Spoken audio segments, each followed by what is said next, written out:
Gênero e sexualidade. Essas palavras estão por toda parte, mas o que elas significam de verdade?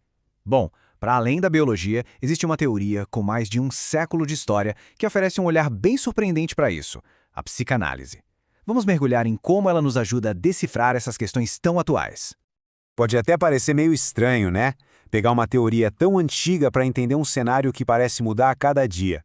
Mas a verdade é que a psicanálise foi pioneira em algo revolucionário. Ela defendeu que a nossa sexualidade não é só um instinto biológico fixo. E fez isso muito, mas muito antes dessa ideia se tornar popular.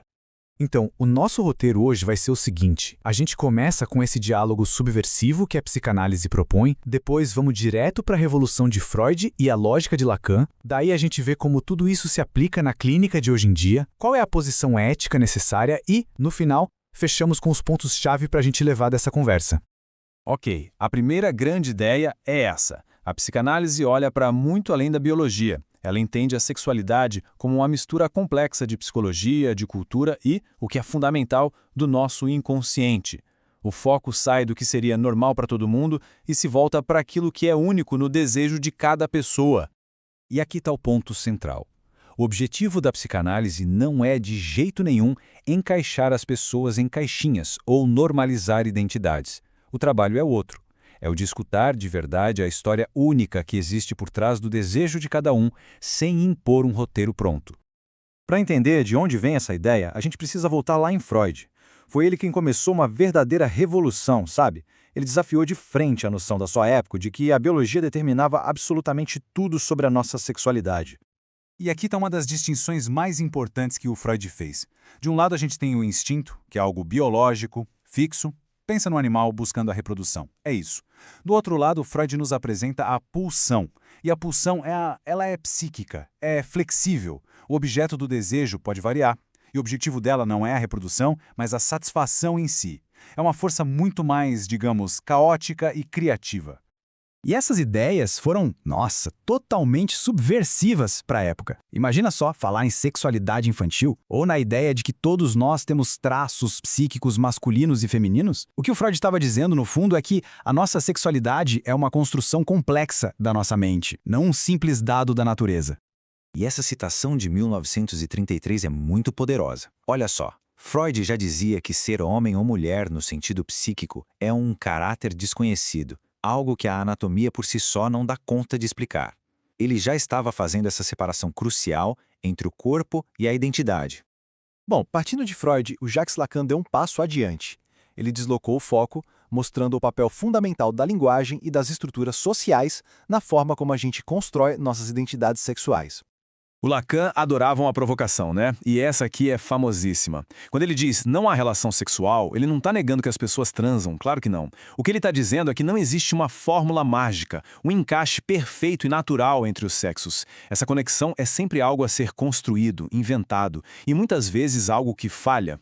Para explicar isso, o Lacan propôs duas lógicas, que não têm a ver com o corpo, mas com o jeito que a gente se posiciona no mundo. A lógica fálica é a lógica do todo, da regra universal. Tipo quando a gente diz todos os homens são. Já a lógica não toda é a lógica da exceção, do um por um. Ela funciona fora da regra geral, valorizando justamente o que é singular, aquilo que não cabe totalmente em palavras. Certo, mas e aí? Como é que essas teorias todas, super complexas, se aplicam na prática clínica hoje em dia? Com todas as novas demandas sobre identidade de gênero, transição, como fica?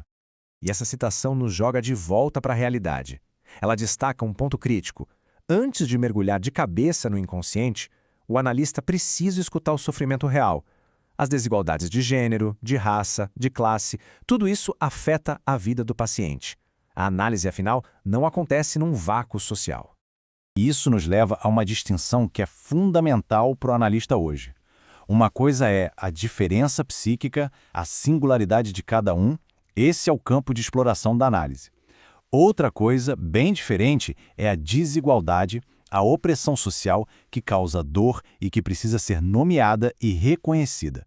Não dá para confundir as duas coisas.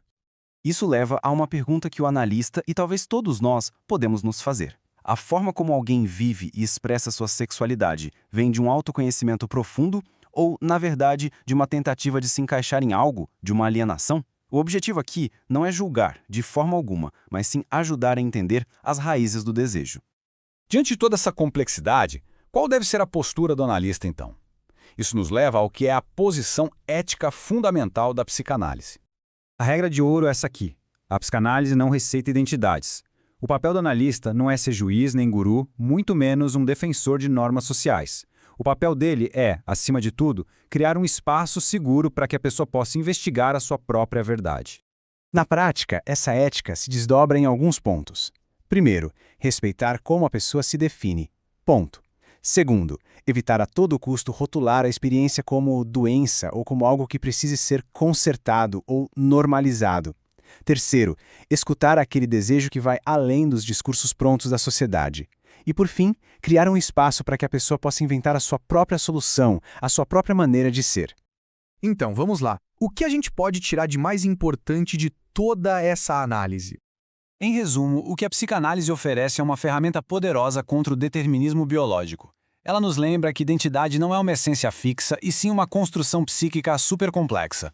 E o mais importante de tudo, o objetivo é sempre apoiar o desejo singular de cada sujeito contra as pressões sociais que tentam nos enfiar em moldes. Isso nos deixa com uma reflexão final. No mundo que adora categorias fixas, que adora colocar rótulos em tudo, qual é o espaço que a gente está abrindo para a invenção singular, para o jeito único de cada pessoa ser, para além de qualquer pressão para se conformar?